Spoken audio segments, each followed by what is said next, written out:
मुख्यमंत्री माननीय श्री एकनाथ शिंदे जी से विनती करती हूं कि वे सभा को संबोधित करें। छत्रपति शिवाजी महाराज की जय भवानी। आजच्या लोकार्पण प्रसंगी उपस्थित राज्याचे लोकप्रिय उपमुख्यमंत्री देवेंद्र फडणवीस जी, आमचे दुसरे महामहिम आमचे राज्यपाल रमेश बैसजी, अजितदादा, सर्व पियुषजी आहेत, दोन्ही पालकमंत्री रामदासजी आहेत आणि उपस्थित बंधू भगिनी आणि मातांनो, देशाच्या पंतप्रधान पदाची सूत्र हाती घेतल्यानंतर खऱ्या अर्थाने पहिल्यांदा आदरणीय प्रधानमंत्री मुंबईत येत आहेत। त्यांचं मी 13 कोटी जनतेच्या वतीने मनापासून अभिनंदन करतो, मनापासून स्वागत करतो। आणि हे प्रधानमंत्री हॅट्रिक करणारे आजवर सर्वात यशस्वी आणि लोकप्रिय ठरलेले प्रधानमंत्री मोदीजींचं पुन्हा एकदा आपल्या सर्वांच्या वतीने मनापासून स्वागत करतो। पिछले 10 वर्षों में मोदी जी के कुशल नेतृत्व में भारत ने अभूतपूर्व प्रगति की है। इस प्रगति के जो पंख लगे हैं उससे आने वाले 10 वर्ष में अपना देश 2 गुना स्पीड से उड़ान भरेगा, ये हमें पूरा विश्वास है, भरोसा है। आपको order of Saint Andrew the apostle, यह रशिया का सर्वोच्च पुरस्कार मोदी जी को रशिया के राष्ट्राध्यक्ष पुतिन के हाथों दिया गया। मैं फिर एक बार मोदी जी का बहुत बहुत अभिनंदन करता हूँ, बधाई देता हूँ। पूरे विश्व में मोदी जी ने भारतीय तिरंगे की शान और सम्मान को बढ़ाया है, भारतीयों के गौरव को बढ़ाया है, हमारे देश का नाम पूरी दुनिया में रोशन किया है। मोदी जी के नेतृत्व में यह गौरव का यह ध्वज पूरे विश्व में और गर्व से लहराता रहेगा। यह देश की 140 करोड़ जनता को पूरा विश्वास है। लोकसभा चुनाव में संपूर्ण देश में देश के नागरिक के मन में प्रधानमंत्री पद के लिए फिर से एक ही नाम था, वो हमारे नरेंद्र मोदी जी का। लेकिन विरोधियों ने एक नैरेटिव फैला के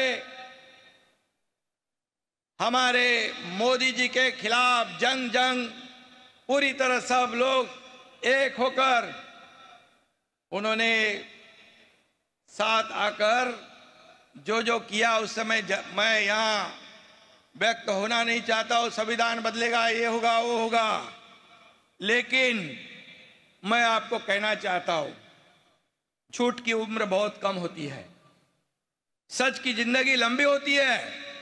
झूठ भले कितना भी झूम ले, जीत तो आखिर सच की होती है।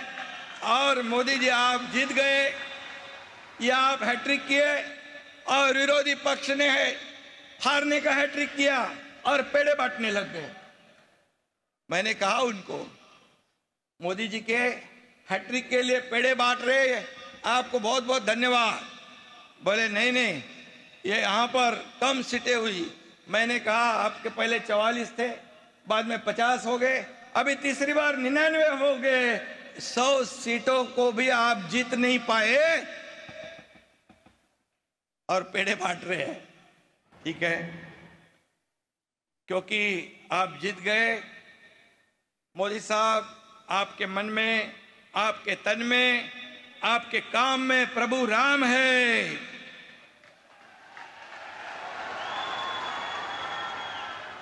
और आपके साथ बाबा साहेब का संविधान है। Energy, speed, dedication, commitment, in सभी शब्दों का एक ही अर्थ है, नरेंद्र मोदी जी। मोदी जी जब भी महाराष्ट्र में आते हैं, खुशियों का एक नया पैगाम लेकर आते हैं, प्रगति और विकास के द्वार खोल देते हैं। महायुती सरकारने गेल्या 2 वर्षात पायाभूत सुविधांचं जे जाळं विणलं, देवेंद्रजींनी ते सांगितलं की अनेक प्रकल्प आपण केले, ते केवळ भारताचे प्रधानमंत्री नरेंद्र मोदीजी यांच्या पाठबळामुळे, भक्कम पाठिंब्यामुळे, मी हे नम्रपणे या ठिकाणी सांगतो. आज जे भूमिपूजन आणि उद्घाटन होणारे प्रकल्प म्हणजे खऱ्या अर्थाने गतिशक्तीचं प्रतीक आहे असे मी या ठिकाणी सांगतो. माझ्या देखील मनामध्ये देवेंद्रजी हा प्रकल्प जो ठाणे बोरिवली गेल्या अनेक वर्षापासून होता, ठाणे बोरिवली ट्विन टनेल भूमिपूजन होतंय, मुलुंड गोरेगाव लिंक महत्वाकांक्षी मार्गाचं भूमिपूजन होतंय. ज्या प्रवासासाठी आता 2-2 तास लागायचे, आता फक्त 12 मिनिटांमध्ये हा प्रवास होणार आहे, फक्त 12 मिनिटात. आणि मुंबई ठाण्यासह MMR रिजनला लाखो लोकांना त्याचा फायदा होणार आहे. त्यांचं जीवन वेगवान आणि सुखकर होणार, त्यांचा प्रवास सुखकर होणार. नरेंद्र मोदीजींच्या हाताला यशाचा परीस लाभलेला आहे. त्यांचे हात ज्या कामाला लागतात त्या कामाचं सोनं होतं. समृद्धी महामार्ग असो, अटल सेतू असो, मुंबई मेट्रो असो, निळवंडे धरण असो, अशा असंख्य कामांचं भूमिपूजन पण मोदी साहेबांनी केलं आणि लोकार्पण पण मोदी साहेबांनी केलं. हे फार क्वचित पाहायला मिळतं. आणि म्हणून आजचे दोन्ही प्रकल्प देखील निर्धारित वेळेत होतील. त्याचं भूमिपूजन आज मोदीजी करतील आणि त्याचं लोकार्पण देखील मोदीजी करतील असा विश्वास या ठिकाणी मी व्यक्त करतो. आज रेल्वेच्या देखील विविध विकास कामांचं भूमिपूजन होतंय. इन्फ्रास्ट्रक्चरच्या कामामध्ये महाराष्ट्र नंबर 1 आहे. ह्युमन डेव्हलपमेंट इंडेक्स मध्ये देखील महाराष्ट्राचं काम उजवं आहे. सर्व समाज घटकांच्या आयुष्याचं सुख समाधान आणणं हा मोदीजींचा अजेंडा आहे. त्यांच्याच पावलावर पाऊल टाकून त्यांच्या मार्गदर्शनाखाली महाराष्ट्र सरकार महायुती काम करते आहे. आणि म्हणून त्यांच्या हस्ते आज मुख्यमंत्री युवा कार्य प्रशिक्षण योजना, जी 10 लाख युवक वर्षाला आम्ही टार्गेट ठेवलंय आणि त्यांना स्टायपेंड देतोय 10,000 रुपयापर्यंत, ही देखील मोठी ऐतिहासिक आणि फ्लॅगशिप योजना आहे. आणि म्हणून इंडस्ट्री फ्रेंडली स्टेट ही महाराष्ट्राची ओळख पुन्हा प्रस्थापित केल्यानंतर त्या उद्योगांना ट्रेंड मॅनपॉवर देण्याचं काम आपलं सरकार करणार आहे.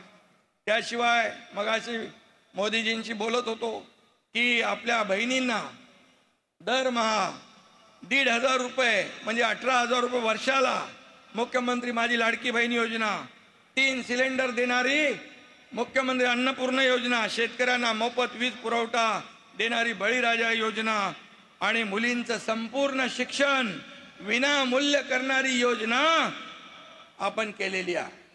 त्यामुळे राज्यामध्ये अतिशय आनंदाचं वातावरण आहे. विरोधकांना प्रश्न पडलाय काय करायचं, त्यांचे चेहरे पडलेले आहेत. परंतु सरकार जे बोलतं ते करतं आणि जे करतं, जे बोलतं तेच करतं आणि जे होईल तेच बोलतं. आणि म्हणून राज्यातल्या प्रत्येक योजनेला मोदीजींचा, केंद्र सरकारचा भक्कम पाठिंबा मिळतोय. आम्ही जेवढे प्रस्ताव पाठवले एकही पैशाचा कट न लावता तसेचे तसे प्रस्ताव राज्य सरकारचे केंद्र सरकारने मंजूर केले, त्याबद्दल मी मनापासून धन्यवाद देतो. मुंबई हे जगातलं सुंदर उत्कृष्ट शहर व्हावं हे आमचं स्वप्न आहे आणि ते स्वप्नही साकार करतोय. महालक्ष्मी रेसकोर्स, या रेसकोर्सवर 300 एकरचं वर्ल्ड क्लास सेंट्रल पार्क आपण उभारतोय मुंबईकरांसाठी. ही देखील मोठी अचीवमेंट आहे. मुंबईतले रखडलेले पुनर्विकास प्रकल्प आपण राबवतोय. त्यातून पहिल्या टप्प्यात 2 लाख घरं आपण बांधतोय. अटल सेतू कोस्टल रोडने मुंबईच्या सभोवतालच्या भागाला मेकओव्हर केलेलाच आहे. आणि म्हणून आम्ही जी केलं त्यावर मुंबईकर जनतेचा विश्वास आहे आणि मुंबईकरांनी एकदा विश्वास ठेवला की तो विश्वास कधी सोडत नाही, हा विश्वास आम्हाला आहे. गेल्या सरकारने मुंबईच्या विकासात स्पीड ब्रेकर टाकले होते, ते स्पीड ब्रेकर आम्ही काढून टाकले. आता मुंबईच्या विकासाला नवा स्पीड आलेला आहे. आणि म्हणून मी आपल्याला एवढंच सांगतो, आपल्याला सुरक्षित, सुशोभित आणि विकसित मुंबई घडवायची आहे. त्यासाठी मोदीजींची भक्कम साथ आपल्याला मिळेल. गेल्या 2 वर्षात डबल इंजिन सरकारने काम केलं. राज्याचा चेहरा मोहरा बदलला. पुढल्या 5 वर्षात विकासाचं इंजिन अधिक वेगाने धावेल आणि या देशाला मोदीजींचं भविष्यवेधी नेतृत्व सतत मिळत राहो, त्यांचं मार्गदर्शन आम्हाला सतत मिळत राहो अशी सदिच्छा मी व्यक्त करतो। मोदीजी, आज आपल्याला आम्ही सर्व शब्द देतो, आम्ही करू अजून मेहनत, आम्ही करू अजून कष्ट, पुन्हा जिंकून दाखवू विधानसभेत महाराष्ट्र। धन्यवाद। जय हिंद, जय महाराष्ट्र।